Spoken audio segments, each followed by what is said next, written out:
Well, welcome to New Spring, everybody. We're so glad that you're here. It is Family Ministry Weekend, and it's my privilege today to get to introduce someone who volunteers for our students' worship.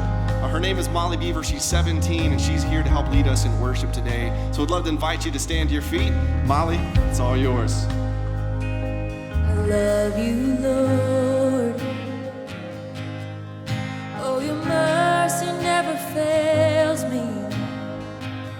All my days I've been held in your hands.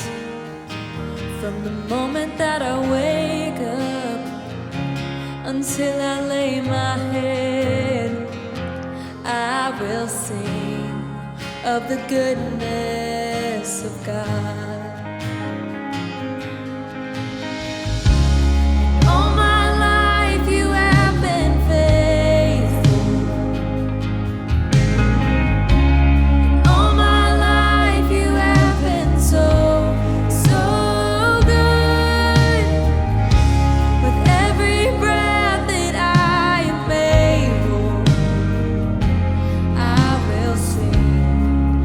The goodness of God. I love your voice. You have led me through the fire. In the darkest night, you were close like no other. I've known you as a father. I've known you as a friend.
Every breath that I am able, I'm gonna sing of the goodness of God.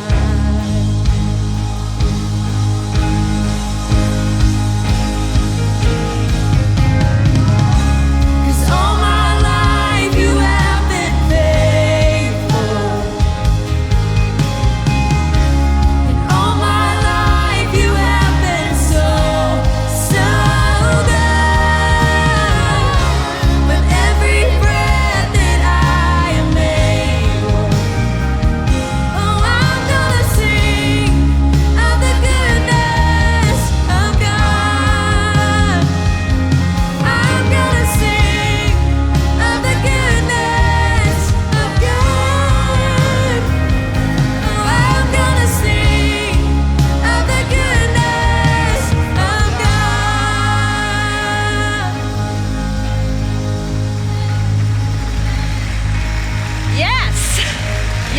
That is what it is all about. What a way to start the service with a testimony from Jace and then Molly, 2 high school students who are serving the Lord with all their heart. You may have a seat.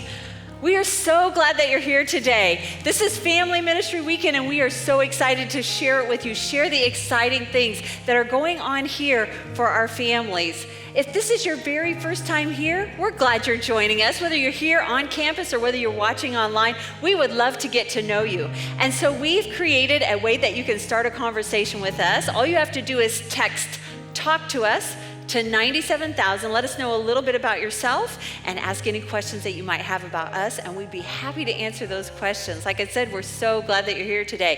Hey, I also want to let you know that Noah's Window is about ready to relaunch this Tuesday. Yay! We're going to have some brand new Noah's Window every weekday. You'll get to have some new meditations and devotions that will just be encouraging to you. So look for that beginning this Tuesday, newspring.org/NW.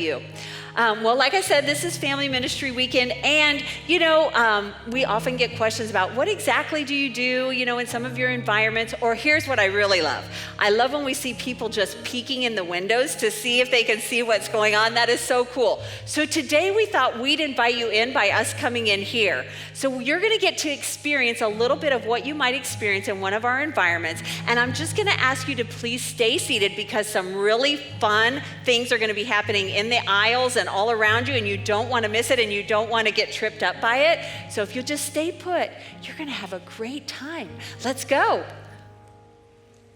The Bible. It's 66 books of history, stories, letters, and poetry that fit together to form God's one big story.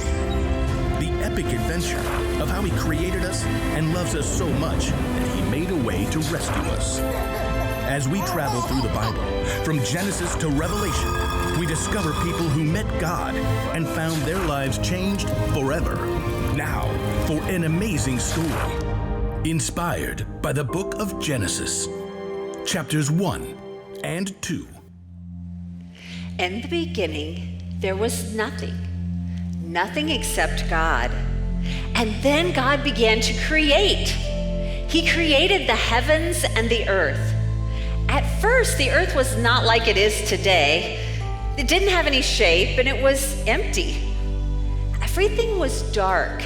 Deep water was everywhere, and there was no life at all. But then God said, "Let there be light." And there was light. Before, there was nothing. Now, a brilliant and magnificent light.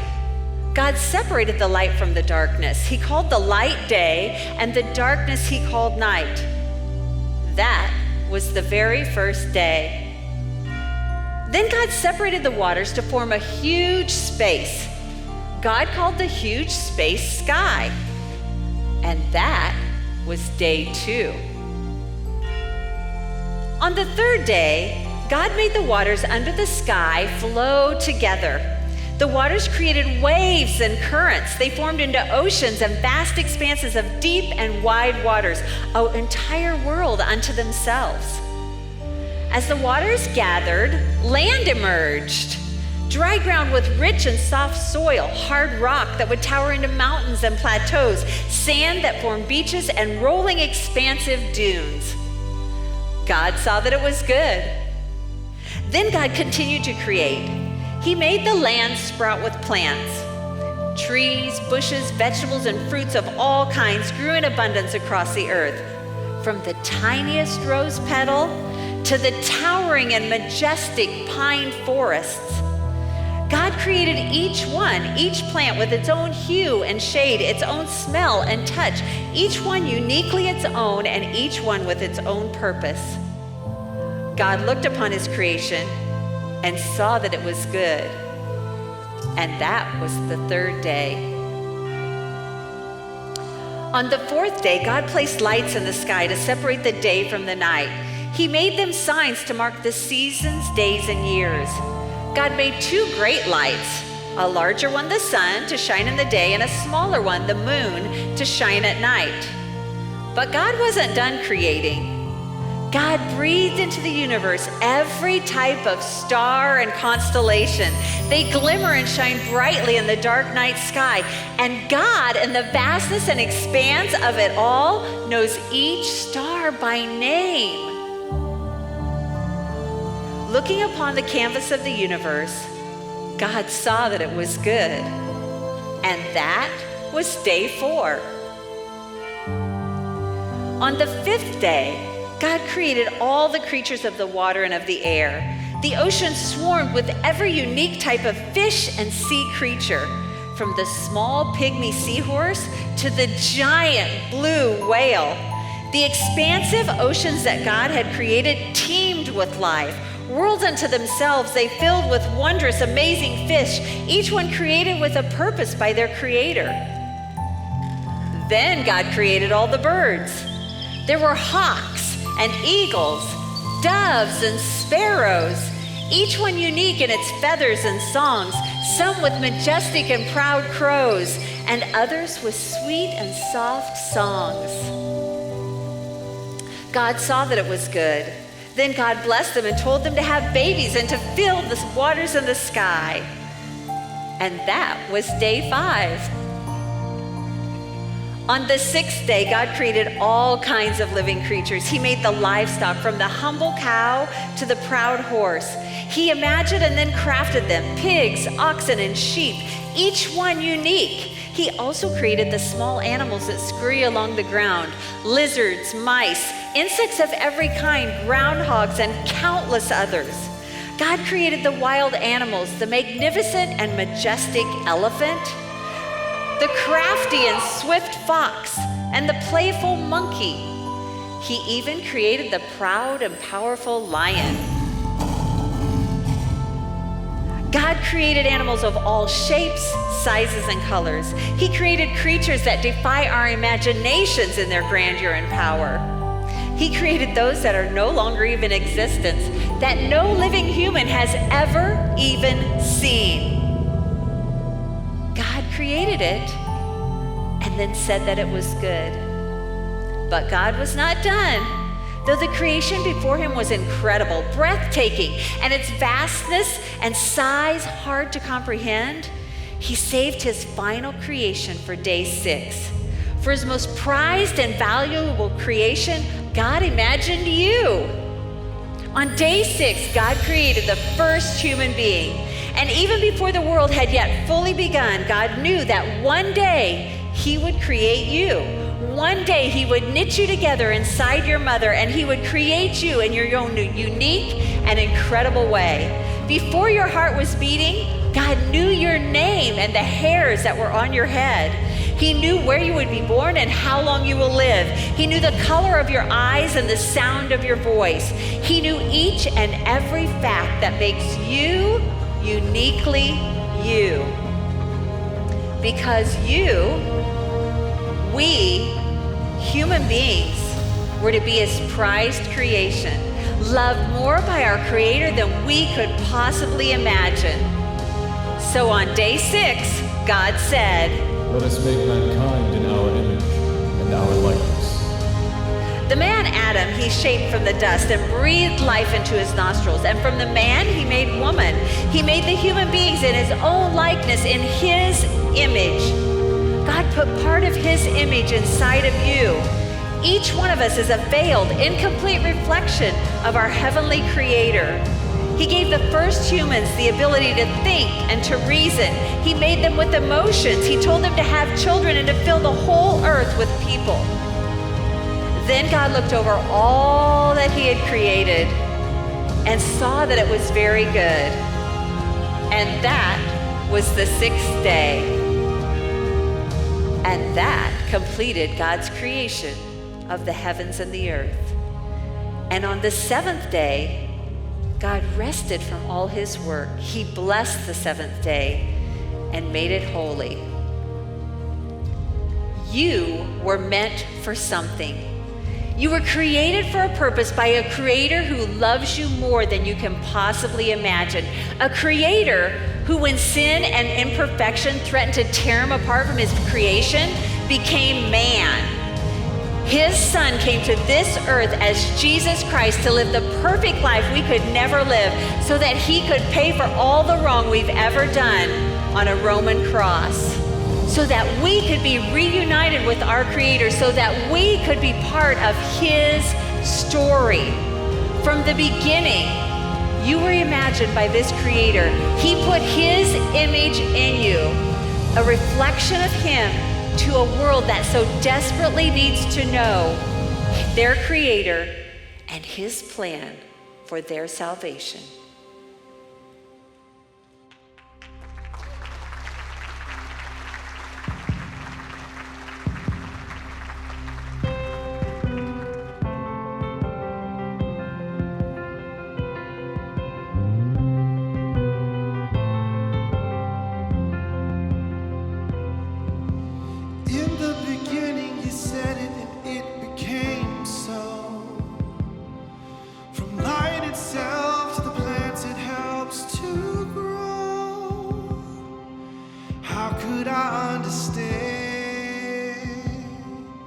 The one who laid the earth's foundation, author of the universe, songwriter of the skies, the father of creation. You spoke the word and it became. It is good to proudly claim. For in your image you made me. You breathed life into my very being.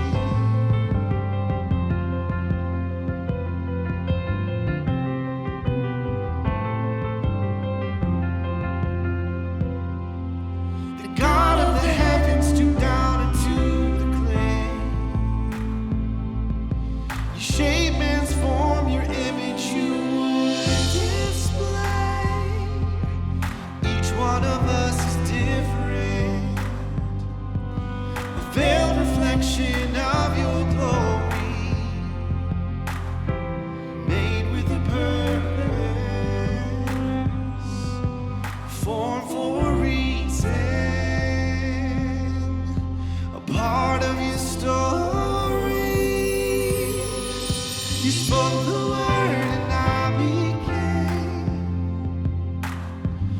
You are good, I'm made to exclaim.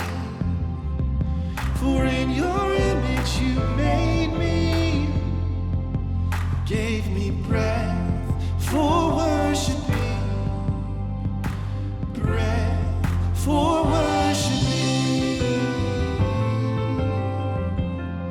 You give me breath.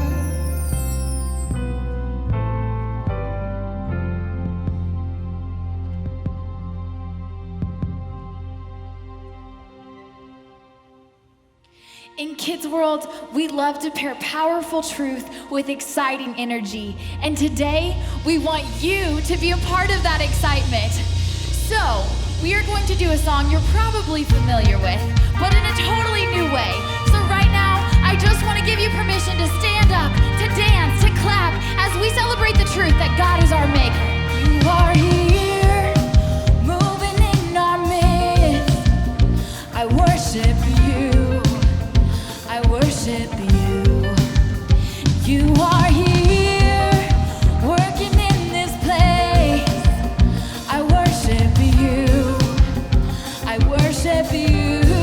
Oh, we sing, Waymaker, miracle worker, promise keeper, light in the darkness. My God, that is who you are. Whoa, Waymaker, miracle worker, promise keeper, light in the darkness. My God, that is who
Hey, thanks for joining us for Family Ministries Weekend. It's time now to receive the offering, the Lord's tithes and our offerings.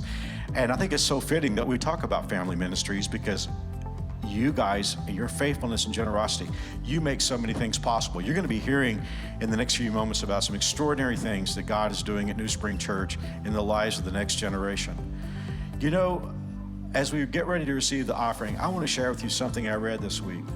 I read that because of the coronavirus and the shutdown, 1 in 5 churches is not going to be able to reopen their doors. I'm so thankful that because of your faithfulness, we not only have continued ministry, we've actually been able to expand our ministry in places that we never dreamed of. And it's all because of your sacrificial generosity. I know these are difficult times economically in our city.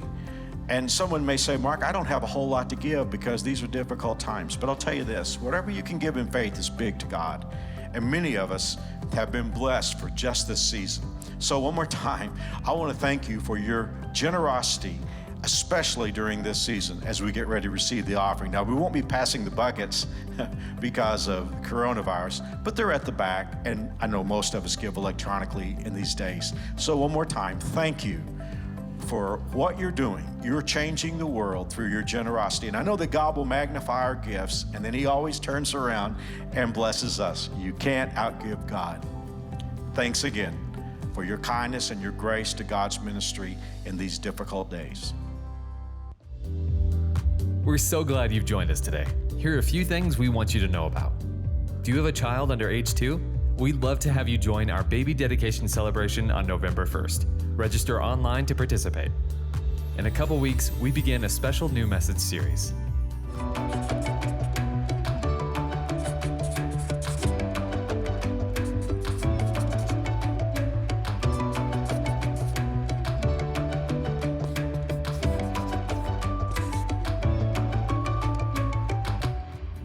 During this series about what it means to follow Jesus, we're forming I Follow groups to study and discuss the sermon each week. If you're interested in hosting or joining one of these groups, visit newspring.org/ifollow to sign up. We hope you enjoy the service. Remember, you can learn more about everything you just heard at newspring.org. Well, good morning, everyone. How's everybody doing today? Well, that's pretty good. Yeah. Well, yeah.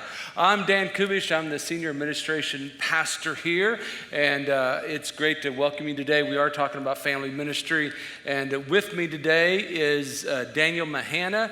He's over student and ministries at Wire and Thrive, has been now starting his 10th year here, right? Yep. And then Jesse Mahana is been here 12 years. He's our elementary school pastor. And so they're going to be talking today with me as well. But before we get into what we want to talk to you about today, I just want to tell you a little bit about these two. It's very unusual for the average student ministry pastor usually stays at a church for about 18 months. And for Daniel to be here 10 years, starting his 10th year, is just amazing. And Jesse starting his 12th year. But these guys work super, super hard to reach boys and girls and students with the gospel of Jesus Christ. And they are two of the most hardworking individuals I have ever met in my entire life. Their mother actually is our director of Baby Bay. And so it's kind of a family thing here, but I can't say enough about these two young leaders and what God has done through them here at New Spring Church, and it's just a joy to have them. A little side note, we're excited about the new series coming up. Next week, Mark will be back with the Worlds of Warfare. The following week, we start a brand new series called I Follow. You need to get part of a group. It is going to be a tremendous message. We've had the joy of sitting in the conference room talking about these messages. It is going to be very powerful. So make sure you make that extra effort and get in one of those I Follow groups. But today, we're talking about family ministry. Last year, we kind of posed a question to our church and to you folks, those of you watching online as well. What is the faith of the next generation worth? And as a church and as a family ministry staff, we have answered everything. It's worth everything to reach the next generation. And so today, though, we are going to talk about how to ignite the faith of the next generation. And so we're going to have lots of fun and talk about 5 important things. So this is for everybody in the room, not only parents, grandparents, aunts and uncles, future parents. This all has to do with everyone that is listening to my voice. So Daniel, get us started with number 1. Yeah, so I'm really excited about this first principle because I think it really is the heartbeat of our ministries. We call it widen the circle. And what we mean by that is we want to pursue strategic relationships for our kids and for each other.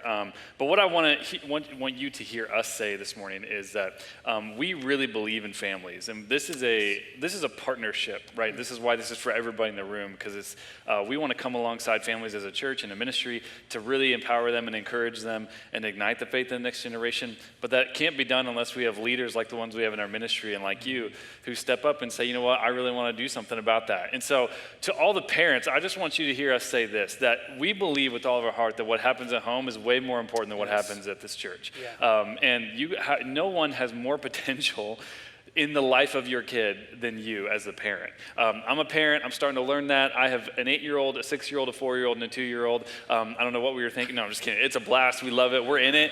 And I'm not a parent of teenagers yet, obviously, but I've worked with teenagers for over a decade, and we've seen patterns. We know where they're at developmentally.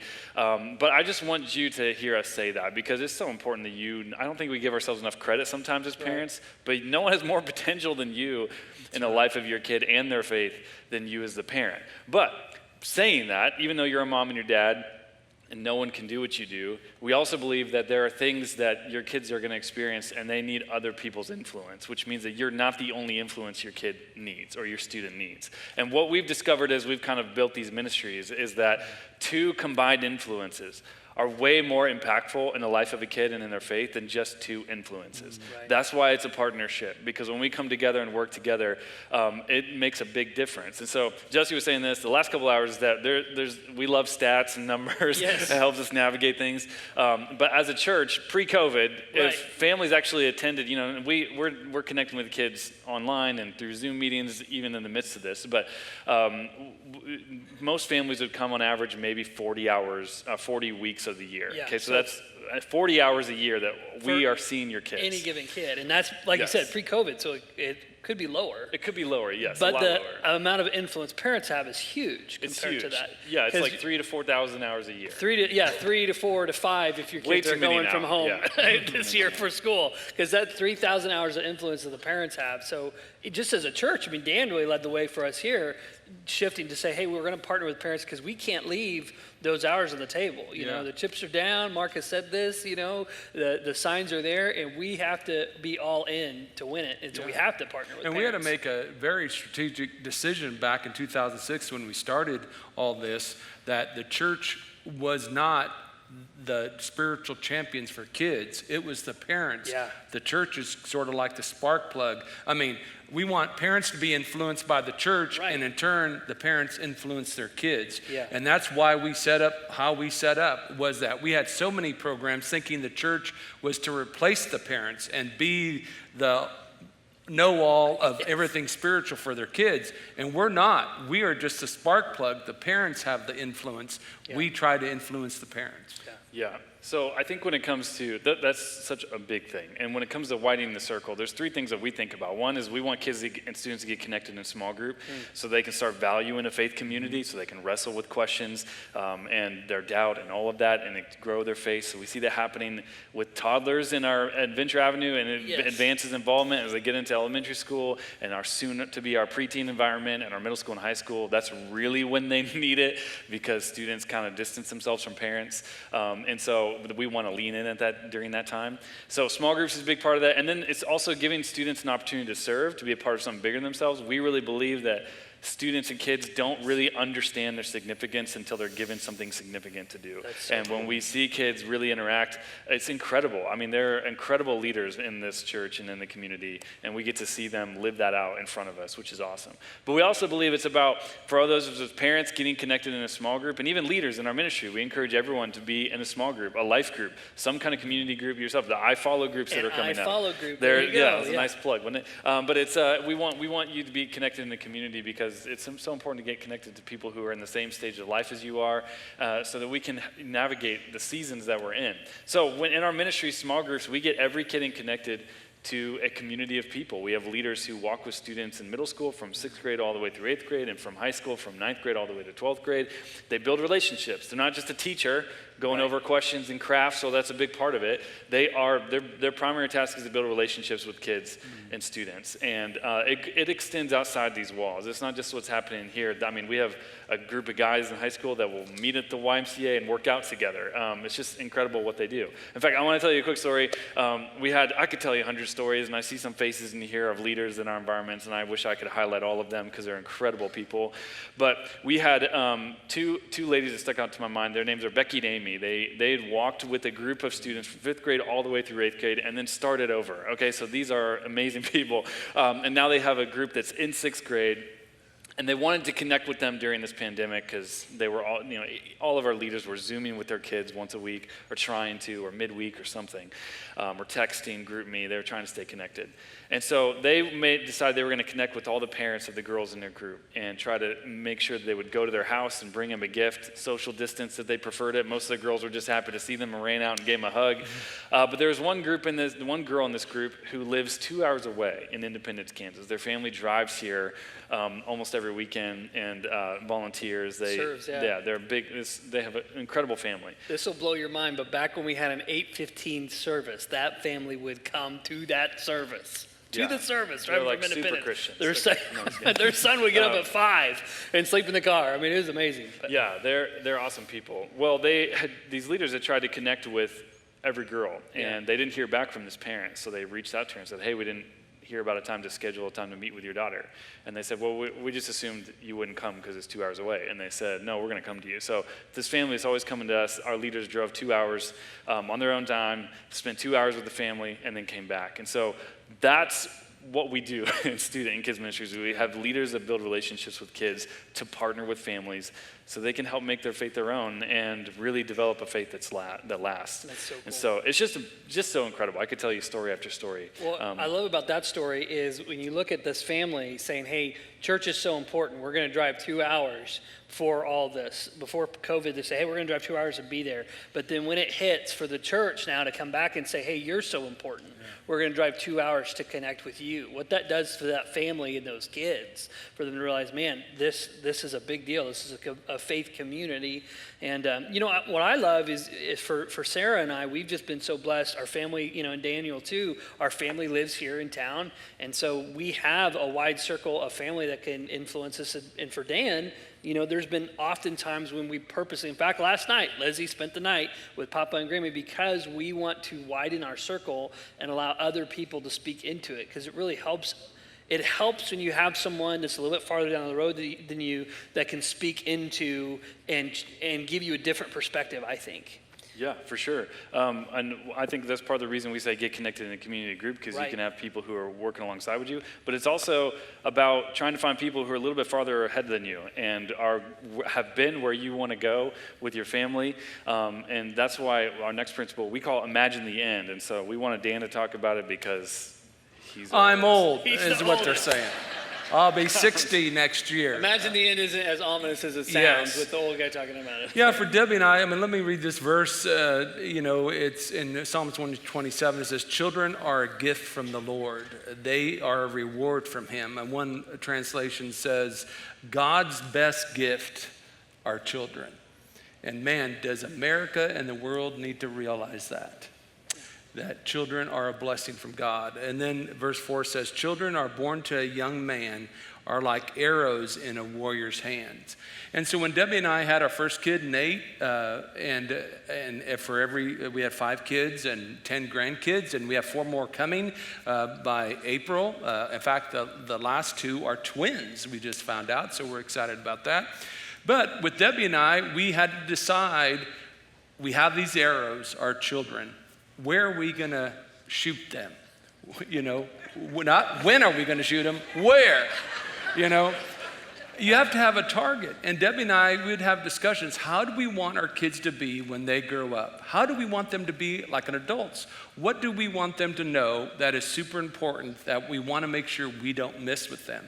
And for us, it was, we had a lengthy list, but the top 3 or 4, first of all, we wanted them to know that it's all right to serve God and love others and be part of a community of faith. I mean, Debbie and I were influenced from this church. We've been here now for over 30 years, on staff for 25, and New Spring has been an influence in Debbie and I's life and how we raise our kids. And in turn, we can be an influence to our kids. But we wanted our kids to know at a very, very early age that it's all right to serve the Lord. You don't have to get paid for it. You can just serve and serve others. In fact, we have a picture. This is Nate. I was talking to Nate in between the services. I think he's 9 or 10.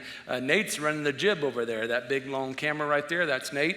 He's lots older now than in that picture. But that's Nate. And that young man sitting on the floor like that, he couldn't do that now. That is Billy Poor, our executive pastor. And at our old location, we had orange carpet and orange pews, and we decided it was time to give up the orange. And so on one weekend, get this, after Sunday morning church, we took up all the pews. The room probably sat 400 or 500 probably at most. And we took up all the pews, ripped up all the carpeting, extended the stage out, redid the front of the stage, added new lighting, repainted, all within 1 week, had it done Sunday morning, like at 3 a.m., I think is when we drove home for the next service. People walked in and thought, what in the world happened? This all happened in a week. And that was that picture there. But we purposely would bring our kids to have them serve the church because we wanted them to know it's all right to serve at a very, very young age. And that's what we do in Kids World. We want these kids to know they can change the world around them right now. They don't have to wait till they're 18 or get a college degree and married and 2 kids. They can go out and change the world right now. The other thing that we constantly talked to our kids about was we want you to be in the center of God's will. We're not going to try to tell you what that is because for each one of our kids it was different, but we encourage them not to follow the money. You know, I've had so many kids come that feel like they're called to the ministry, but mom and dad, their advice is, well, you need to follow the money. You're not going to make any money in ministry. And that is so terrible. Stop doing that. The best thing you can do for your kids is say, be in the center of God's will. And whatever that is, that's where you'll be the happiest. And whether it's a plumber, construction worker, whether you're a CEO of a Fortune 500 company, an attorney, or a pastor, or a missionary, just be in the center of God's will. And that's what, for us, as having those kids like arrows, that was the target we were shooting at. And I remember my middle son, Philip, he would come with me when we built this building in 1999. We saved some money and we thought we could build our own cubicles. So we went and bought all the stuff from Sam's, I believe it was. And there's like 10 trillion pieces in one box. And these are, big square cubicles with drawers and, all that stuff to it. And I think the first one took us 12 hours to put together. It was just mind-numbing. But I would bring Philip in every day, and he'd wear this little tool belt. He was probably about 6. He would have all the screws, and there was 2 older gentlemen in the church that spent a whole week putting those things together. Philip was there every minute. Every one of those were put together, and he was a big help. But why did we do that? Because we wanted them to learn how to serve. It's just like teaching kids to eat vegetables when they're 1 and 2. It's lots easier to get them to eat vegetables when they're young than when they're 10 and say, hey, guess what? Here's a Brussels sprout. Give it a try. We do it when they're younger. And so for us, even on their birthdays, we would bring them into church and say, hey, on your birthday, we're going to go serve and do something at the church. And we don't regret that. I mean, because I have 5 kids and they all married people within the church because they were at the church. And Debbie and I made sure we brought our kids to church. It's a powerful statement when a dad brings their kids to church. Yeah. It makes such a huge difference. And I know not everybody can be in that situation, but granddads, uncles, you can step into that role. But when an adult male brings their kids to church, that kid will stay in church the rest of their lives. And for us, we wanted to make sure our kids not only stayed in church as they got older, but also when they have kids of their own, that they're bringing their my grandkids to church as well. Yeah, I think what's so cool about Imagine the End, I don't know if we said this service, but I married Dan's daughter 9 years ago. It's not how I got my job. I had my job. He was already employed. I didn't even hire him. He was already here. That's right. Yeah, I had my job. I originally started on maintenance, and so I joked the first service. I spent a lot of time in the video lady's office because Sarah, she did video, and so I would hang out in there because, anyways, we're married now. The point is, when you think about Imagine the End, what I love about your story, Dan, is you guys said, hey, we're going to imagine the end and we're going to shoot this arrow, but now that has influenced my kids. And even you said last hour, your dad was the one that influenced you and imagined the end for you as he raised you and said, hey, I'm going to make church a priority for my son. Yeah. Well, now, your dad never got to meet our kids, That's right. But his fingerprints are all over the way that they're raised. On my kid's birthday, we bring them in and, Lizzie figures out how to help me hang birds so they can fly down from the ceiling. That's right. Part of what we do now. Yeah. But it was you guys saying, hey, we're going to fire this arrow. And I think sometimes when you imagine it, you can step back and say, hey, what's really the most important thing? There's no doubt that every parent has the best in mind for their kids. Sure. That's why they push, hey, I want you to do sports, or I want you to get a good education because you have the best in mind for them. But sometimes in that we underline the wrong thing. The most important thing is, what is their relationship like with their Heavenly Father? The most important thing is, can they develop and build healthy relationships? Yes. Are you modeling that for them? And I think that sets up well the next point of just, hey, at the end of the day, are you valuing the relationship that you have with your kid? Yeah, I think this is such an important conversation. But when you think, I want to piggyback on something you said, because I feel like you guys are so blessed to have each other and the parents that you had. And you mentioned not everyone has a situation. That's all the more reason we should widen our circles, right? There might be single moms in here. You might have foster kids, or maybe you wished you would have had a dad that was involved in your life. You can be a leader that steps up and helps be a small group leader and invest in those kids so they have a male role model. Yeah. Whatever it is, there's opportunities for us to really work together and partner together. That's why it's so important, so that kids understand what is most important. And I think so often we struggle with this because we base so much of our identity on what we do rather than who we are, which is why our next principle, we say fight for the heart. And when you're imagining the end, which is hard for us to do because all we see is today, and so it's hard for us to think about where we're going. I know as a parent, I struggle so much with how my kids are behaving, and I focus on that too much instead of who they're becoming. And I want them to become great people who love God and love other people, and I want them to be excited about who they are and not just always trying to figure out what is it I'm going to do, and that's what my identity is. It's about who they are. And I think if we imagine the end and fight for the heart, fight for what matters most, it really helps us do that every single day because we know where they want to go. Someone once said people need to be reminded more than they need to be instructed, and I think that's why we have to have the end goal in mind constantly. If you got to write it down or put it on your refrigerator every day, look at it. This is what I want my kids to be. That allows for us to focus on what matters most, which is fighting for their heart, because we can fight for our kids to behave the right way and lose their heart in the process. And I know that when my kids, they're connected in small groups, and I know that the leaders in my kids' life are going to fight for their heart just as much as I am. And so I just think that's so valuable. So I wanted to read Colossians chapter 3. This is such a cool verse. It was written to fathers, but I think it's applicable in a lot of relationships. It says, fathers, and this is the Amplified version, by the way, which is an incredible translation. Do not provoke or irritate or exasperate your children with demands that are trivial or unreasonable or humiliating or abusive, nor by favoritism or indifference. Treat them tenderly with loving kindness. Why? So they will not lose heart and become discouraged or unmotivated with their spirits broken. So I think fighting for their heart, focusing on what matters most is really important. And it becomes a lot easier when you have a rhythm for it, which is our next principle, create a rhythm. Yeah, and fight for the heart is such a big deal. I think one of the things I had to learn, I'm still learning, I don't have this down by any means, but especially with our oldest, Lizzie, I would realize in the middle of disciplining her, if we were out of the restaurant and she was having a meltdown, I realized sometimes I parent more from what people perceive of me than what's actually best for my kid. So I would parent out of embarrassment because she's having a meltdown instead of stopping and saying, hey, why is she having a meltdown? You know, and even like with COVID, when everything happened, our kids, the behavior was not what it normally was. But it wasn't because they were purposely being disobedient. It's because the whole world had been flipped upside down. And they're trying to figure out, hey, where do I fit into this new schedule and this new rhythm? And that's why, you know, create a rhythm. It's a little bit different than a routine because routines change. But a rhythm is, hey, and Mark said this the other day, forgive me for breaking a sentence, but Mark said the other day in his Worlds of Warfare, yes. I got it right, okay. In that series, he said, you know, you're not a body with a spirit, you're a spirit with a body. Yes. You don't have a spiritual life that you need to check mark. You have a spirit that has a life.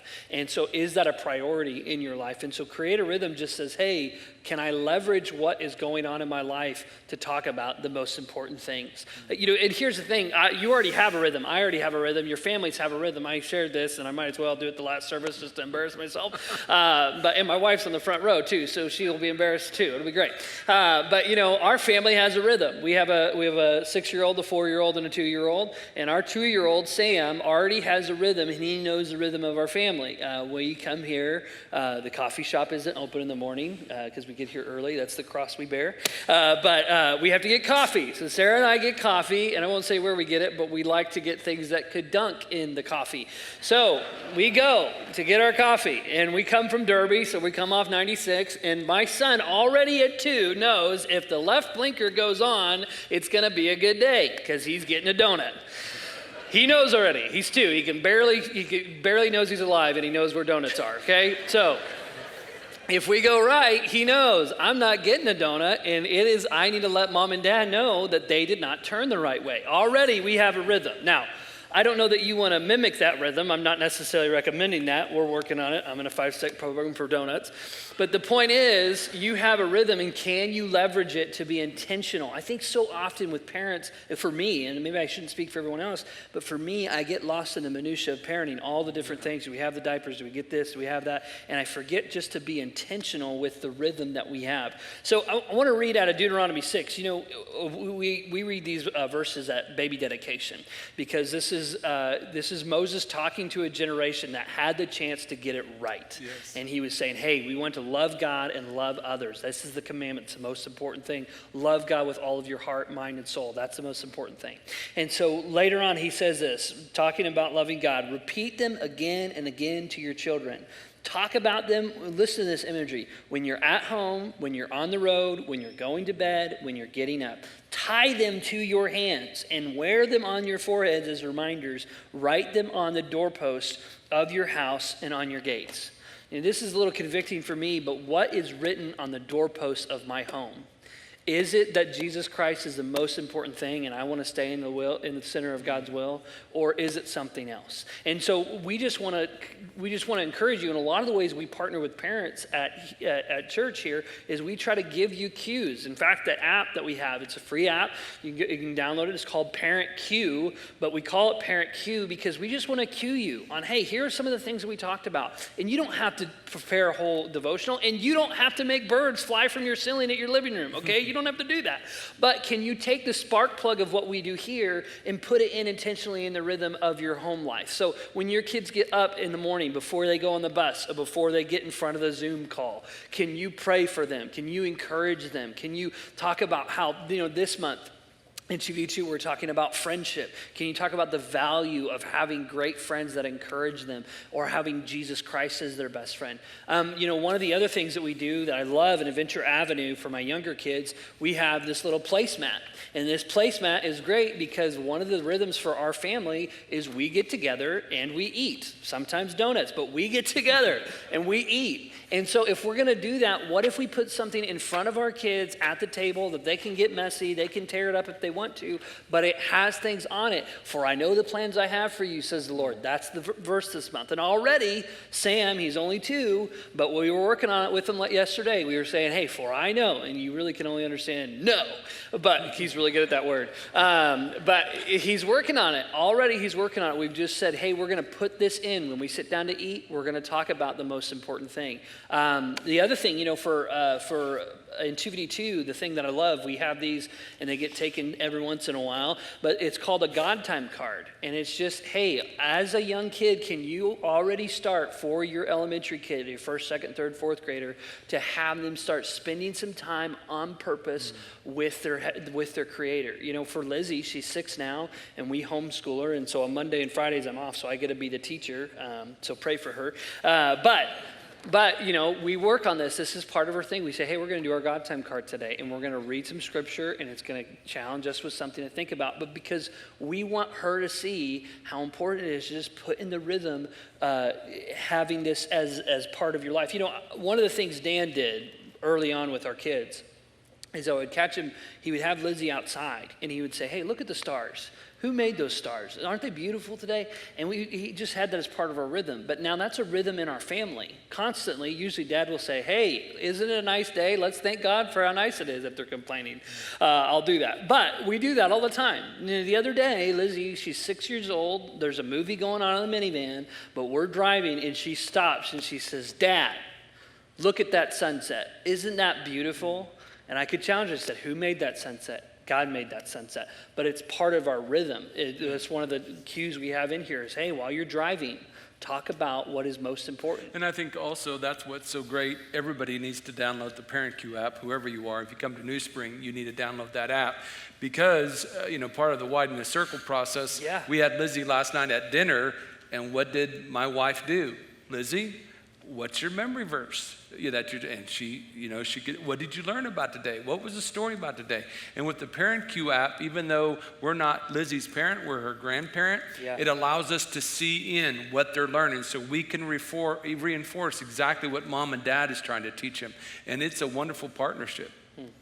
It's awesome. And I think, Daniel, one of the things I wanted to ask you, I think, especially I have younger kids and I work with younger kids. And so what I've seen, especially in the elementary age, is you have so much control over their schedule, it is a little bit easier to create a rhythm.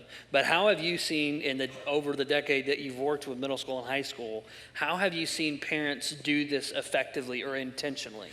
Yeah, that's a great question. And it's cool for me because I still have young kids. So when I'm connecting with teenagers in our environment, I can sometimes get to know their parents as well. And I get to ask them for advice, and then I act like I know what I'm doing. But I feel like so often it's so different. I look at all this and it's so daunting sometimes. It's like, we hear about your rhythms and it's like, oh man, do I need to do some of that? You got to find something that works for your family, right? There's no one way to do it. And you just have to, like you said, take advantage of the time you do have together, and then maybe even lean on your kid's small group leader to ask them for some advice. But we've seen parents who will, with their teenagers, with jobs and school and sports, everything going on in their life, even now, they try to reserve one night a week where they know everyone's going to be home. We know, hey, everyone's going to be here. They got homework. They don't have work this night, and we're going to eat dinner at the table that night, and we're going to keep that night sacred. It's only one night a week, but we know everyone's going to be together. So things like that, strategic text messaging throughout the day to your kids and students. I've seen parents do that really well.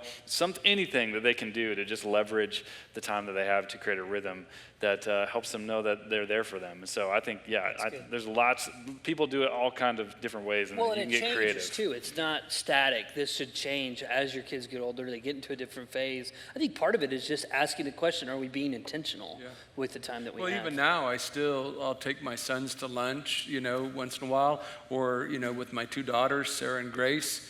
We still have daddy-daughter dates, and we'll go out, and now it's daddy-daughters and granddaughters, but just that time, you go from a parent to being almost a coach to almost being an advisor, You're not telling your kids what to do, you're just trying to encourage them and still be a part of their lives. Yeah. Well, our last principle, as we wrap up, I think is one of the most important ones because it's just so important to what we do. Because really, all of it, this is kind of a foundational part of it. But we call it make it personal, and this is a principle that our small group leaders share with the principles for parents and guardians and families. Because none of this really matters if we're not wrestling with ourselves. I think we want our faith, the faith in our kids to be real and authentic, and matter to them. Right. But it's not going to get there if it doesn't matter to us as parents and as leaders who are investing in these kids. And so making it personal is just so important, and we were going to share a little bit about that. I think if there's anyone in the room, you'd say, man, I don't know if I'm on board with the Bible or Jesus yet. I just want you to hear our heart at New Spring. The reason why I make it personal is a principle for our leaders and for our parents and really everyone is because we don't have it all together as Christians, but we know the thing that is the most important, that is Jesus Christ. What you heard at the beginning of the service, that even when imperfection threatened to tear us away from our Creator, He was willing to send His Son to die on a cross for us. That is the most important thing, and I think if I want my kids to grow up, and if I'm imagining the end and saying I want them to grow up with a strong relationship with Jesus, I have to check and make sure I have a strong relationship with Jesus. You know what? I think you might be in this room as a parent or grandparent or whoever. You might hear what we're saying and hear like you're not doing it right or you're not doing good enough. And that's not your Heavenly Father speaking. It's not. Because here's the thing. The other day we were driving into work and the kids were going crazy in the back seat because our kids are human, and they wanted to watch a movie, and they wanted to do this, and da-da-da-da-da-da. And Dad snapped at them. I snapped at him. And we pulled into the parking lot, and I just felt conviction of, you're getting ready to go up and talk to kids, and you just snapped at your kids. And so we stopped, and before we got out of the car, as Dad, I said, guys, I need to apologize. I need to apologize because I shouldn't have snapped at you that way. And before we came in, and not because I got it all together, I think sometimes as parents we want to get our faith all figured out and pass off only the good stuff. Yeah. But I think your kids need to have you pass off, hey, I'm still wrestling with this. And before we came in, I said, we just need to pray that God's Holy Spirit would help us to have an attitude of gratitude today. That how lucky we are that we get to be here. And we did. And Lizzie prayed, God, help Dad have a better attitude. She did. But she's learning already that Dad has to wrestle with this. And one day she's going to have to wrestle it. When she gets it for herself, starts her relationship with Jesus, she's going to realize, hey, this has to be happening in me because it's happening in my parents. And it's so important for kids to see authenticness in their parents. If you only interact with your kids when you take them to Disney World or someplace else and they always see you having a good time and they never see you wrestle with your faith or have a bad day or cry or worry about bills, they'll grow up thinking, what did I do wrong because I never saw my parents being vulnerable, And I just think, for both of you guys, you display that so well to your kids. You live your faith out in front of them. The good, the bad, the growth part of it. And, you guys just do an amazing job. And don't you appreciate all their effort they put into student and elementary and preschool areas? Well, I wouldn't be doing my job if I didn't ask you to invest in the next generation. Austin and Molly's coming out. They're going to sing a song called For the One. And it talks about how we should love like God loves, that we should love with our arms open wide. And that if people look into our eyes, they should see the Heavenly Father. And we're always needing people to help in family ministry. I mean, even before pre-COVID, we would average about 42 first-time guests into kids ministry every week. And if you take a 1-to-7 ratio, you can see how volunteers are always needed. Even during the season that we're, coming back from the COVID crisis, we're still seeing 20, 30 brand new people come to New Spring every week. And it takes a massive amount of volunteers. But not only in family ministry, you could be here and say, Dan, I don't know if I could do the kid thing. I don't know if I could do that. That's fine. We know people, we just know that's the way God made you, and we're fine with that. But there's places that you can serve on this campus, whether it's guest services, open the door for someone, making coffee, maybe it's playing an instrument up here, maybe it's running one of these cameras, working in the coffee shop, maybe it's taking that little red wagon that we call the welcome wagon and just going out in the parking lot and picking up kids and bringing them into the check-in stations to help moms and dads get in that are carrying so many kids. But we really believe that God has a ministry for you. And so while they sing, you can text, say yes to 97,000. Say yes to 97,000. There'll be a form that'll come, populate your phone, and you can sign up for any ministries. And those people will reach out to you and tell you what the protocols all are to do all that stuff.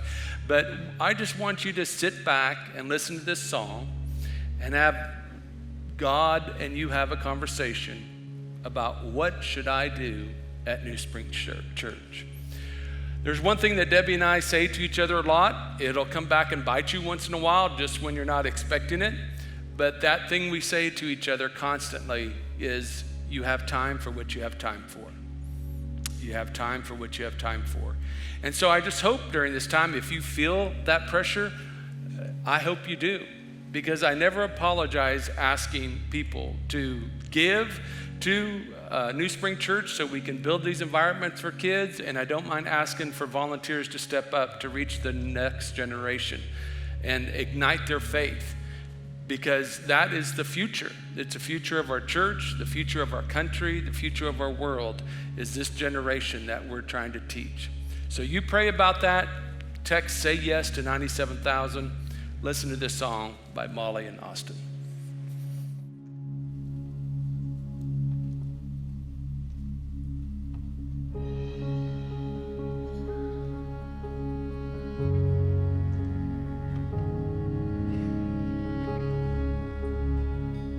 Let me be filled with kindness and compassion for the one for whom you loved and gave your son for humanity. Increase my love. Help me to love with open arms like you do. A love that erases all the lines and sees the truth. Oh, that when they look in my eyes, they would see you. Even in just a smile, they would feel the Father's love. Let all my life tell of who you are, and the wonder of your never-ending love. Oh, let all my life tell of who you are, that you're wonderful and such a good Father. Oh, let all my life tell of who you are, and the wonder of your never-ending love. Oh, let all my life tell of who you are, that you're wonderful and such a good Father.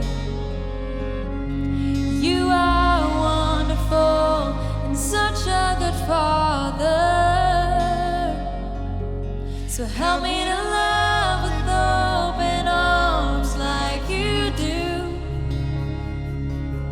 A love that erases all the lines and sees the truth. And sees the truth. Oh, that when they look in my eyes, they would see you. Even in just a smile, they would feel the Father's love. Even in just a smile, they would feel the Father's love. Well, thank you, Molly and Austin. Well, as we wrap up today, once again, if you want to text "Say Yes" to 97,000, you might want to go home and pray about it, ask your wife, ask your friends, and get a piece about it. But that link will be open for a long time. But you say yes to 97,000. And once again, maybe it's not in the kids ministry, maybe it's being a guest service volunteer, maybe helping in our coffee shop, maybe help direct traffic out in the parking lot. But we need to reach the next generation. We need to ignite their faith. And I just want to ask you to go home and pray and let God work in your heart and life and decide what you should be doing. Here's something that Debbie and I live by, and it'll come and bite me every once in a while. She'll say it back to me, or sometimes my other staff members will say it back to me. But we say this: you have time for what you have time for. You have time for what you have time for. And if you feel any pressure today, that is awesome. That is awesome. Because here's the thing, we don't apologize to trying to reach the next generation for Christ. We don't apologize. We spend millions of dollars to engage kids and students and young adults on these premises. But it takes people. It takes resources to reach the next generation. And so if you haven't done anything yet, and let me just, if you're old like me, the influence you can have on young adults and young families. If you're a grandparent and maybe your grandkids are far away from you, I got 1,500 grandkids that you can adopt here. But young families are looking for mature wisdom to help them navigate this time that we're in. And so let me just ask you to go home and pray, and then you can pick up your phone and text "Say Yes" to 97,000 and get involved in reaching the next generation. Thank you so much for being here. Next week, Mark will be back to bring the last sermon in the Worlds of Warfare. Make sure you invite somebody with you. God bless you. Thanks for being here. As you leave, they'll be taking the offering at the door. God bless you all. Thank you.